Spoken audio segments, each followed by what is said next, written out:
Students, देखो CA inter में old scheme से जो न्यू स्कीम आई उसमें 3 चैप्टर्स ऐड हुए।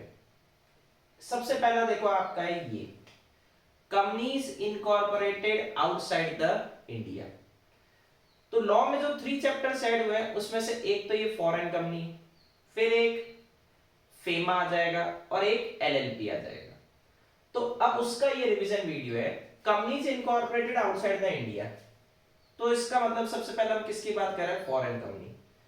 देखो फॉरेन कंपनी का वैसे आपको ये सेक्शन 2 क्लॉज 42 कहते हैं, इसमें याद होना चाहिए, ठीक है, क्योंकि बार बार आपको रेफरेंस मिलेगा कि ये as defined under section 2 clause 42, तो आपको पता होना चाहिए। तो 2 क्लॉज 42 में कौन सी फॉरेन कंपनी गिवन है उसको देखो समझो। सबसे पहला स्टेप 1, ये एक ऐसी कंपनी है जो कहां बनी है? आउटसाइड द इंडिया, ठीक है। पर केवल आउटसाइड द इंडिया बनने से काम नहीं होगा। अब स्टेप 2 क्या है? आपका place of business and business activities कहां होनी चाहिए? इंडिया में। ये टारगेटेड पॉइंट है, इसके बेसिस पे आप ऑल्टरनेट आंसर बनाकर लिख सकते हो कि उसका प्लेस ऑफ बिजनेस नहीं है, अगर आपको लग रहा है, और है वो तो खैर लिखना ही है, तो उस बेसिस पे फिर वो फॉरेन कंपनी नहीं रहेगी अंडर सेक्शन 2 क्लॉज 42। ये ध्यान रखना। Place of business and business activities कहां होनी चाहिए? इंडिया में। चाहे सेल्फ है, थ्रू एजेंट है, हमें दिक्कत नहीं। फिजिकल मोड में चाहे इलेक्ट्रॉनिक मोड में हमें दिक्कत नहीं। इलेक्ट्रॉनिक मोड तो उसका फेवरेट पार्ट है, टारगेट करेगा, ठीक है। तो इलेक्ट्रॉनिक मोड में mobile device, computer, cloud computing something, ये भी आप कवर अप करते इसमें कर सकते हो। क्लाउड कंप्यूटिंग वर्ड भी यूज में लेता है। तो मतलब जिस फॉरेन कंपनी का इनकॉर्पोरेशन इंडिया से बाहर हुआ है लेकिन place of business and business activities कहां पर है? इंडिया में, वो 2 क्लॉज 42 वाली फॉरेन कंपनी है। अब इसका मेन सर्वर कहते हैं इसमें इंडिया में है या नहीं है उससे फर्क नहीं पड़ेगा, क्योंकि सर्वर तो कहीं पे भी हो सकता है। ये कुछ एग्जांपल्स है बिजनेस एक्टिविटीज के, B to B, B to C, share transfer, इसमें एक और वर्ड ला सकते हो रजिस्ट्रेशन ऑफिस इन इंडिया। देखो आगे चल के मैं आपको 384 से 386 का पोर्शन नहीं कराऊंगा क्योंकि क्वेश्चन ही बनाता। उसमें से काम का पोर्शन बस ये था, share transfer office and registration office in India अगर है तो आप उसको कहते हैं 2 क्लॉज 42 की फॉरेन कंपनी मान लो। और भी कुछ एक्टिविटीज है जो इंडिया में चला सकती है।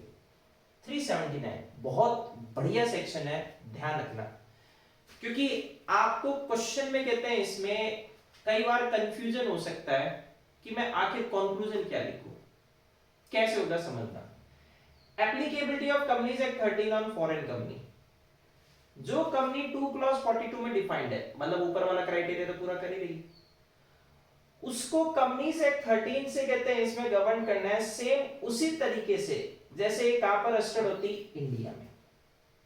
मतलब इसको फॉरेन कंपनी मानना ही नहीं है, इसको इंडियन कंपनी की तरह ट्रीट करना है। जबकि ये देखो 2 क्लॉज 42 वाली कंपनी है, मतलब फॉरेन कंपनी का क्राइटेरिया पूरा कर रही है। पर ऐसा करना कब है? जब इसकी 50%, देखो डेटा डॉट 50% में भी काम हो जाएगा। 50% और मोर पेड अप कैपिटल कहते हैं इसमें किसके पास है? इंडियन सिटीजन के पास या इंडियन कंपनी के पास या दोनों के पास। चाहे सिंगली हो चाहे एग्रीगेट, हमें उससे फर्क नहीं पड़ता। तो ये कंपनी बनी आउटसाइड द इंडिया लेकिन फिर भी इंडियन कंपनी मानी जाएगी, मतलब ये फॉरेन कंपनी नहीं मानी जाएगी। ये ध्यान रख लेना, परसेंटेज वाला डेटा खतरनाक है। 2 क्लॉज 42 वाला रिक्वायरमेंट पूरी कर रही है, फिर भी ये क्या नहीं मानी जाएगी? कहते हैं इसमें फॉरेन कंपनी नहीं मानी जाएगी, इंडियन कंपनी की तरह ट्रीट होगी। तो अब वो आपको कंफ्यूज कैसे कर रहा है? वो आपको कहते हैं इसमें डेटा में गिवन कर रहा है कि सर इस कंपनी का इनकॉर्पोरेशन आउटसाइड द इंडिया हुआ, इसका प्लेस ऑफ बिजनेस इंडिया में, लेकिन इसकी कैपिटल ये इसके पास है। तो अब आपके लिए कहते हैं इसमें डाउट ये है कि आप 2 क्लॉज 42 से भी लिखना आंसर, तो उसके बेसिस पे तो उसको फॉरेन कंपनी बना दो। फिर आप याद करो सेक्शन 379 डी, और ये वाली क्राइटेरिया पूरा हो रही है तो वो not considered as foreign company. जबकि देखो वो किसका क्राइटेरिया पूरा कर रही है? 2 क्लॉज 42 का, मतलब बनी इंडिया से बाहर है लेकिन प्लेस ऑफ बिजनेस इंडिया में, लेकिन उसका कंट्रोल किसके पास है? इंडियन के पास। इस तरीके से ऑल्टरनेट आंसर यूज ले सकते हो जहां खुद आईसीए क्लियर नहीं है। अब देखो लेते हैं next 380 document etcetera to be delivered to ROC. दिमाग में एक बेस फीड कर लो, एमसीक्यू भी हो सकता है और मेन क्वेश्चन भी हो सकता है। फॉरेन कंपनी इंडिया में कोई से भी स्टेट में प्लेस अपना स्टार्ट कर दे बिजनेस का, फर्क नहीं पड़ेगा, जुरिस्डिक्शन केवल दिल्ली वाले आरओसी की लगी, केवल दिल्ली वाले आरओसी की जुरिस्डिक्शन। तो फॉरेन कंपनी जिस दिन इंडिया में प्लेस ऑफ बिजनेस एस्टेब्लिश करती है तो आरओसी आते ही तुक्का ध्यान रखो 30 डेज, उसके विद इन 30 डेज में फॉर्म FC1 में वो कुछ डॉक्यूमेंट कहते हैं इसमें सबमिट करेगी। आरओसी तो फीस तो लगनी है। कौन कौन से डॉक्यूमेंट सबमिट करेगी? तो सबसे पहला देखो ये डॉक्यूमेंट सारे के सारे इंग्लिश लैंग्वेज में जाएंगे, और अगर इंग्लिश लैंग्वेज में नहीं है तो इनका सर्टिफाइड ट्रांसलेशन आपको इंग्लिश लैंग्वेज में करवाना है। किससे कराओगे? Attorney, pleader before high court, advocate को ही बोलते हैं, या person having knowledge of both the languages in opinion of ROC, इनसे। डॉक्यूमेंट कौन से? फॉरेन कंपनी जिस भी देश में बनी है वहां पर कहते हैं इसमें कॉपी ऑफ चार्टर, मतलब अगर वो किंग क्वीन से गवर्न होते थे तो रॉयल चार्टर, या स्टैट्यूट अगर कंपनीज एक्ट बने हुए हैं जो ये डिफाइन कर दे कि कंपनी का इनकॉर्पोरेशन हो चुका है एमओए एओए के साथ। फिर इंडिया में उसका फुल प्लेस ऑफ बिजनेस कहते हैं इसमें कहां पर है, particulars of directors and CS. अब ये तो इनकी डिटेल देनी है, पर्सनल नेम, सरनेम और समथिंग, ये सब कुछ डायरेक्टर एंड सीएस दोनों के। 380 clause 1 sub clause D, foreign company एक इंडिया के बंदे की डिटेल देगी जिसको अगर आपने डॉक्यूमेंट दे दिया तो मान लिया जाएगा किसको दे दिया गया, फॉरेन कंपनी को। फिर एड्रेस ऑफ ऑफिस और principal place of business in India, ये भी आप कहते हैं इसमें बता दो। Time period of opening and closing of place of business in India and earlier occasion. अब आपको अगर पता हो फोर इंडिया ने अपनी सेलिंग यूनिट कहते हैं इसमें इंडिया से बंद कर दी, बस वो सर्विस सेंटर है वो इंडिया वालों की है, तो जो सेलिंग यूनिट कहते हैं बंद कर दी, फिर मान लो वापस आ जाए खोलने, इस बार ई कार के बिया पे, इलेक्ट्रिक कार के बिया पे आ जाए, तो पिछली बार बंद की थी उसकी डिटेल दो, कब खोली कब बंद की। एक डिक्लेरेशन आएगी कि none of the director and authorised representative in India not debarred और convicted in relation to formation और मैनेजमेंट ऑफ कंपनी, मतलब इसके जो डायरेक्टर और है वो नालायक नहीं है। Intimation about subsequent alteration to ROC document delivered under section 380 clause 1। 380 clause 1 के डेटा में अगर चेंज हो गया तो फॉर्म FC2 में विद इन 30 डेज में जिस दिन चेंज हुआ किसको बताना है, आरओसी को। अब देखो नेक्स्ट कहते हैं इसमें penalty for contravention of provision of chapter 22 का मतलब फॉरेन कंपनी, और इंटर में इसका नाम क्या है, चैप्टर 11। ठीक है, कंपनीज एक्ट में जाओगे तो 22। पेनल्टी याद रखनी है, ये ध्यान रख लेना। फॉरेन कंपनी पे कितनी लगेगी, 1 लाख टू 3 लाख। अगर डिफॉल्ट कंटिन्यूअस है, ये पूरे चैप्टर की पेनल्टी है, ध्यान रख लेना। डिफॉल्ट कंटिन्यूअस है तो 50,000 पर डे लगती रहेगी, और नालायक ऑफिसर्स पे कितनी लगेगी, 25,000 टू 5 लाख। पेनल्टी पे एमसीक्यू टारगेट होता है, इस पे ध्यान रख लेना। 392 381 अकाउंट्स ऑफ फॉरेन कंपनी। देखो फॉरेन कंपनी है, इंडिया में जो बिजनेस कर रही है तो उसकी अकाउंटिंग तो करेगी। तो duty of foreign company to prepare financial statement, balance sheet, P&L account etcetera every calendar year. भाई फॉरेन कंपनी कैलेंडर ईयर तो फॉलो करती है, पर उस कैलेंडर ईयर को हम क्या मानते हैं, financial year, in relation to Indian business in the manner as provided under schedule 3। तो इंडिया में तो शेड्यूल 3 लगती है। कॉम्प्लायंस ऑफ चैप्टर 9 जो हमने खत्म कर दिया था अकाउंट्स ऑफ कंपनी, और उसके साथ जो डॉक्यूमेंट वाउचर्स और समथिंग है वो लगाने पड़ेंगे। Filing of such financial statement etcetera with ROC, ROC को देना है। अगला फॉर्म आगे देखो FC3 within 6 months from closure या एंड ऑफ फाइनेंशियल ईयर। तो जिस दिन आपका फाइनेंशियल ईयर एंड हुआ उसके विद इन 6 मंथ्स में फॉरेन कंपनी के अकाउंट्स किसको फाइल करना है, आरओसी को। ये ध्यान रख लेना, टाइमिंग का फर्क है। अभी एनुअल रिटर्न और आएंगे अपने, कौन सी लैंग्वेज में, इंग्लिश में नहीं है तो उनका ट्रांसलेशन किस में करा दो, इंग्लिश लैंग्वेज में। Documents required to be annexed with financial statement. देखो ये जो डॉक्यूमेंट्स हैं ये भी एग्जाम में आंसर का पार्ट है। Particulars of related party transaction, repatriation of profit, आप इंडिया से जो प्रॉफिट लेके जा रहे हो इसकी detail. Particulars of transfer of fund including dividend, foreign company के पास मान लो इंडिया में जो बिजनेस है उससे कुछ पैसा जा रहा है, address of place of business in India formality. Audit of accounts of foreign company, कौन करेगा? By practising CA in India. Firm या एलएलपी ऑफ सीए कर सकती है, और फिर चैप्टर 10 ऑडिट एंड ऑडिटर्स के प्रोविजन लग जाएंगे, तो फॉर्मेलिटी है। Display of name etcetera by foreign company, ये केयरफुली समझना। फॉरेन कंपनी का नाम एक चीज, कौन से देश से आई है दूसरी चीज, अगर इसके मेंबर्स की लायबिलिटी लिमिटेड है तीसरी चीज। ये तीनों कहते हैं इसमें कॉन्स्पिक्यूअसली डिस्प्ले करनी है, मतलब प्रॉपर्ली डिस्प्ले करनी है, मेंशन करनी है। कहां पर? Outside the place of business in India, legible letters, English language और साथ में लोकल लैंग्वेज, दोनों में। On document publication issued by foreign company, कोई bill said, letter, notices, prospectus issue करती है, उस पे भी डिटेल देनी है।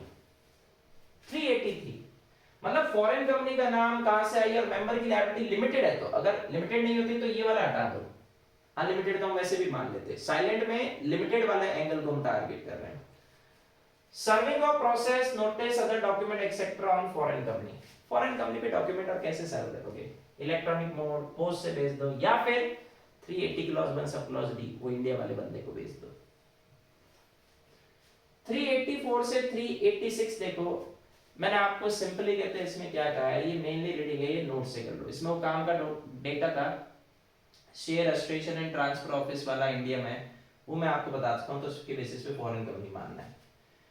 Filing of annual return by foreign company to ROC, तो फॉरेन कंपनी भी एनुअल रिटर्न बनाएगी, फॉर्म FC4 में किसको फाइल करेगी? आरओसी को।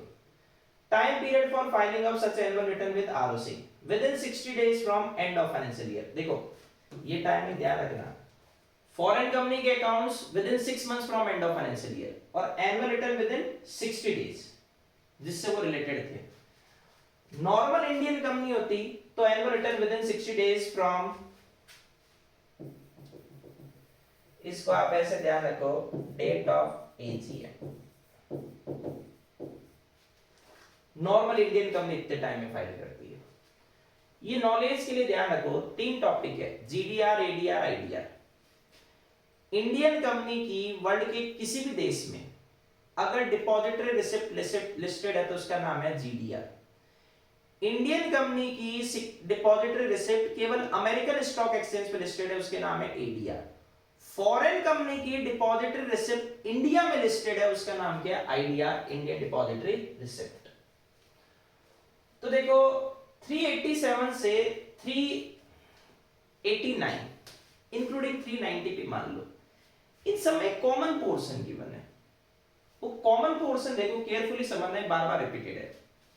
नो पर्सन, नो मतलब नेगेटिव से शुरू किया है, शैल इश्यू, सर्कुलेट और distribute in India a prospectus, अगर अपन 387 की बात करते हैं इसमें कर रहे हैं, ठीक है। कौन सी कंपनी का? फॉरेन कंपनी का। चाहे उसने इंडिया में प्लेस ऑफ बिजनेस एस्टेब्लिश किया है नहीं किया है, फर्क नहीं पड़ता। चाहे अभी वो इनकॉर्पोरेटेड हुई है या नहीं हुई है, फर्क नहीं पड़ता। फॉरेन कंपनी का इंडिया में प्रोस्पेक्टस तब तक इश्यू नहीं होगा, नो से ना, जब तक वो प्रोस्पेक्टस क्या नहीं है? डेटेड एंड साइन नहीं है। तो प्रोस्पेक्टस है तो उस पे डेट और साइन होने चाहिए। Document required to attach with such prospectus, एक फॉरेन कंपनी कहते हैं इसमें बन चुकी है, उसके बारे में डिटेल देने वाला, जैसे सीओआई। कौन से इनेक्टमेंट एक्ट, इनेक्टमेंट एक्ट को बोलते हैं जिसके भी यहाँ पे बनी है, तो उसकी डिटेल दे दो। Place in India where such instrument और इनेक्टमेंट कैन बी इंस्पेक्टेड, ये भी बता दो। इंग्लिश लैंग्वेज नहीं तो उनका ट्रांसलेशन कराओ। एक नोट ध्यान रखना, अगर फॉरेन कंपनी को बने हुए 2 साल हो चुके हैं तो ऊपर वाले ये तीनों चीजें, एक तरह से सीओआई, कौन सा एक्ट और कहते हैं इसमें इंडिया वाले प्लेस की डिटेल देने की जरूरत ही नहीं है। अगर बने हुए कितने ईयर्स हो चुके हैं? 2 ईयर्स, उसके बाद आप प्रोस्पेक्टस और इश्यू कर रहे हो, ठीक है। फिर particulars of country of incorporation, कौन से देश में बनी, डेट ऑफ इनकॉर्पोरेशन के साथ। फिर इंडिया में उसका प्रिंसिपल प्लेस ऑफ बिजनेस कहां पर है, ये सब कुछ। 387 क्लॉज 2, ऊपर वाले जितने कॉम्प्लिमेंट्स थे आप इनको वेव नहीं कर सकते, अगर वेव करने की कोशिश की तो वॉइड है। फॉर्म ऑफ एप्लीकेशन और ये फॉर्मेलिटी है जो चैप्टर 22 में कहते हैं इसमें गिवन है।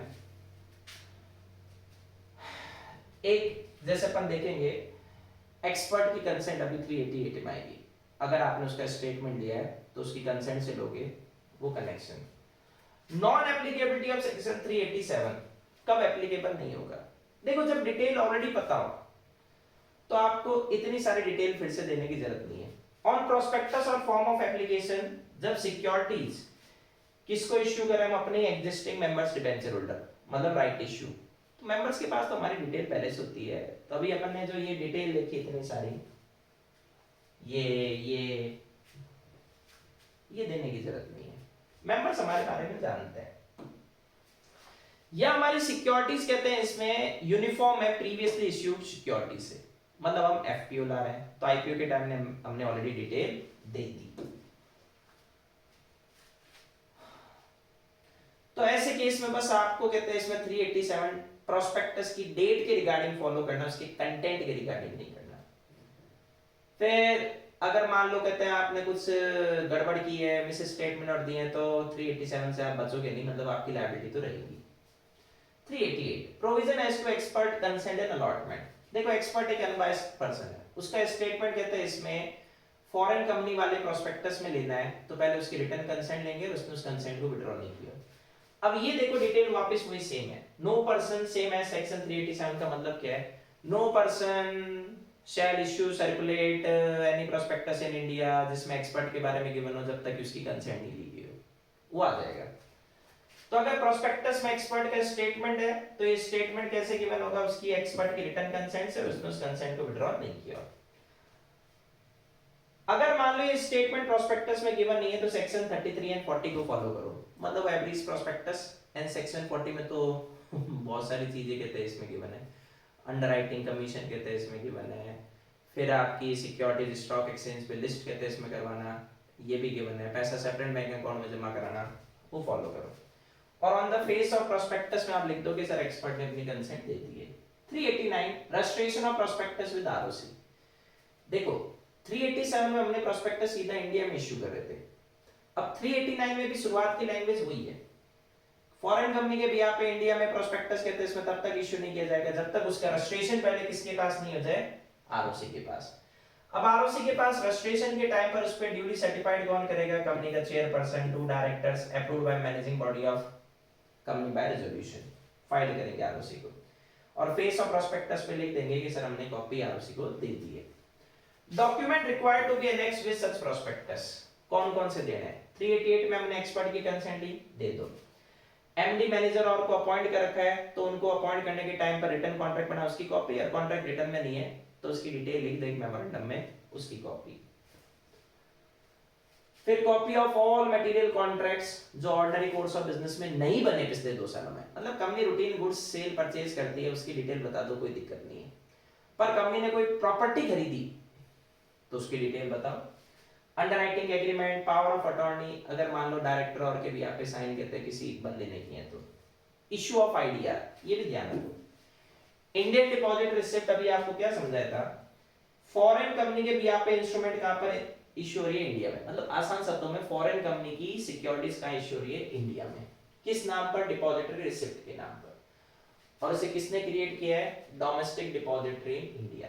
जब आप जीडीआर का एंगल देखोगे, हम फॉरेन में अपनी सिक्योरिटीज लिस्ट करवा रहे हैं तो हम कहते हैं फॉरेन वाले कहते हैं इसमें जो ओवरसीज डिपॉजिटरी बैंक है उसके साथ टाई अप करते हैं। अब फॉरेन कंपनी हमारे इंडिया में सिक्योरिटीज इश्यू कर रही है तो पहले उसके कहते हैं अपनी सिक्योरिटीज को किस में कन्वर्ट करवाएगी, डिपॉजिटरी रिसिप्ट में। तो वो डिपॉजिटरी रिसिप्ट कौन क्रिएट कर रहा है, डोमेस्टिक डिपॉजिटरी इंडिया। इसमें भी लैंग्वेज वापस वही सेम है, कोई भी फॉरेन कंपनी इंडिया में तब तक आईडीआर कहते हैं इसमें इश्यू नहीं करेगी जब तक वो IDR, SEBI ICDR, issue of capital and disclosure requirement regulation 2009 को फॉलो नहीं कर रही और आरबीआई के डायरेक्शन को फॉलो नहीं कर रही। तो मतलब पहले इनको फॉलो करो, फिर इंडिया में फॉरेन कंपनी के बिहार पर आप क्या इश्यू कर दो, आईडीआर। आईडीआर आते क्लिक होना चाहिए, फॉरेन कंपनी की deposit receipt Indian stock exchange पे लिस्ट हो रही है। सीजी रूल बना सकती है कि इंडिया में आईडीआर को ऑफर कैसे दोगे, प्रोस्पेक्टस या ऑफर फॉर आईडीआर में क्या क्या डिस्क्लोजर देना है, आईडीआर कैसे डील के तहत में करेगा, डिपॉजिटरी कस्टोडियन या अंडरराइटर, बेचेंगे कैसे, ट्रांसफर कैसे करेंगे, सब कुछ। Application of provision of section 34 से 36। 34 प्रोस्पेक्टस में क्रिमिनल लायबिलिटी, 35 सिविल लायबिलिटी अगर मिस स्टेटमेंट है, 36 फ्रॉडुलेंटली इंड्यूस कर रहे हो किसी को शेयर्स और खरीदने को, उसकी डिटेल। Chapter 22 winding up. तो अगर फॉरेन कंपनी इंडिया में अपना प्लेस ऑफ बिजनेस क्लोज कर रही है, पहले खुला फिर बंद कर रही है, तो उसे चैप्टर 20 वाइंडिंग अप के प्रोविजंस क्या करने होंगे, फॉलो करने पड़ेंगे। 393 फॉरेन कंपनी अगर इस चैप्टर के प्रोविजंस कहते हैं इसमें कॉम्प्लाइंट नहीं कर पा रही, ये भी काम का ध्यान रखना, तो जो कॉन्ट्रैक्टर बना है उस पर क्या फर्क पड़ेगा, केयरफुली सुनो। फॉरेन कंपनी ने इंडिया के कहते हैं इसमें प्रोविजंस कॉम्प्लाई नहीं किए, तो गलती तो फॉरेन कंपनी है। तो इंडिया में जिसके साथ डील बनाई उसकी तो कोई गलती नहीं, तो वो तो उस कॉन्ट्रैक्ट को फॉरेन कंपनी के अगेंस्ट में एनफोर्स करा सकता है, कॉन्ट्रैक्ट वैलिड रहेगा। फॉरेन कंपनी तब तक एनफोर्स नहीं करवा सकती जब तक वो प्रोविजंस क्या नहीं कर देती, कॉम्प्लाई नहीं कर देती। तो कॉम्प्लाई किसने नहीं किया, फेलियर किसका है, फॉरेन कंपनी का। तो फॉरेन कंपनी प्रोविजंस को कहते हैं इसमें या उस कॉन्ट्रैक्ट को तब तक कहते हैं एनफोर्स नहीं करवा सकती जब तक कि वो कॉम्प्लायंस पूरा ना हो जाए। जो थर्ड पार्टी जिसके साथ कॉन्ट्रैक्ट बन रहा है उसमें दिक्कत नहीं। तो समस्या फॉरेन कंपनी की है, कॉन्ट्रैक्ट थर्ड पार्टी के साथ है, तो थर्ड पार्टी तो फॉरेन कंपनी के अगेंस्ट में कॉन्ट्रैक्ट एनफोर्स कराएगा। फॉरेन कंपनी थर्ड पार्टी के अगेंस्ट में कोई भी shoot set of counter claim तब तक नहीं कर सकती, देखो नो नो नो नो किससे उठ गया, अनलेस, जब तक कि आप वो प्रोविजन क्या नहीं कर दो, कॉम्प्लाई ना कर दो। 393A सीजी के पास पावर है कि इस चैप्टर के प्रोविजन से कुछ फॉरेन कंपनी को छूट दे सकती है, पर सीजी इसके लिए पहले पार्लियामेंट की अप्रूवल लेगी। 234 वैसे तो देखो मैं इसको फाइनल में पढ़ाता हूं, मर्जर अमालगमेशन चैप्टर 5 आप फाइनल में सेल्फ पेस मॉड्यूल में देखोगे, पर ये यहां गिवन किया है merger of Indian company with foreign company और vice versa. Indian company foreign में मर्ज हो रही है, फॉरेन कंपनी इंडिया में मर्ज हो रही है। तो देखो सबसे पहला मेन कंडीशन क्या है, पहला पॉइंट है इंडियन कंपनी का मर्जर किसके साथ करा है, फॉरेन कंपनी के साथ। ये फॉरेन कंपनी कहते हैं इसमें सीजी ने जो बताया उस देशों से, उस कंट्री से बिलोंग करनी चाहिए, मतलब अपने दुश्मन देशों से नहीं, with prior approval of RBI. Low merger of foreign company into Indian company, फिर आरबीआई के अप्रूवल लो। अब अगर कहते हैं इसमें फॉरेन कंपनी इंडियन कंपनी में मर्ज हो रही है तो उसके शेयर होल्डर को हमें पैसा भी तो देना पड़ेगा, तो किस में देंगे, कैश दे दो, डिपॉजिट रिसिप्ट दे दो, दोनों दे दो, ठीक है। अब ये फॉरेन कंपनी जो इंडिया में कहते हैं इसमें मर्ज हो रही है, वो इनकॉर्पोरेटेड आउटसाइड द इंडिया, चाहे प्लेस ऑफ बिजनेस इंडिया में है या नहीं। देखो फॉरेन कंपनी आती है, ये तो दिमाग में क्लियर रखो, बनी कहां पर है, आउटसाइड द इंडिया।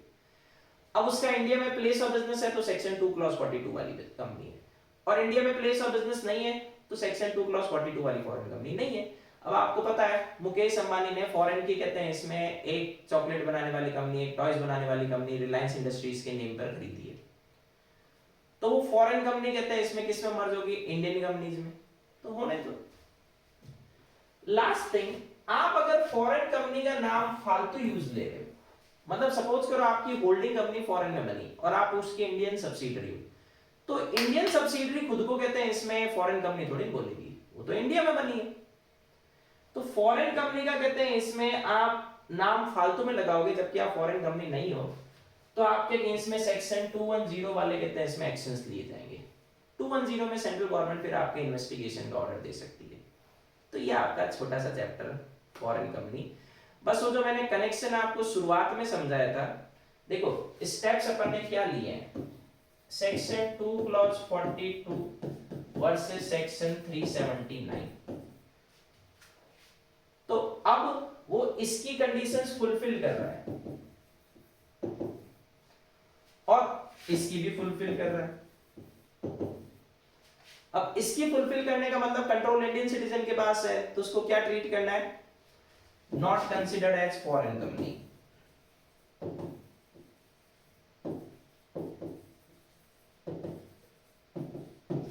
पर इस पे जाएंगे तो कंसिडर्ड एज फॉरेन कंपनी।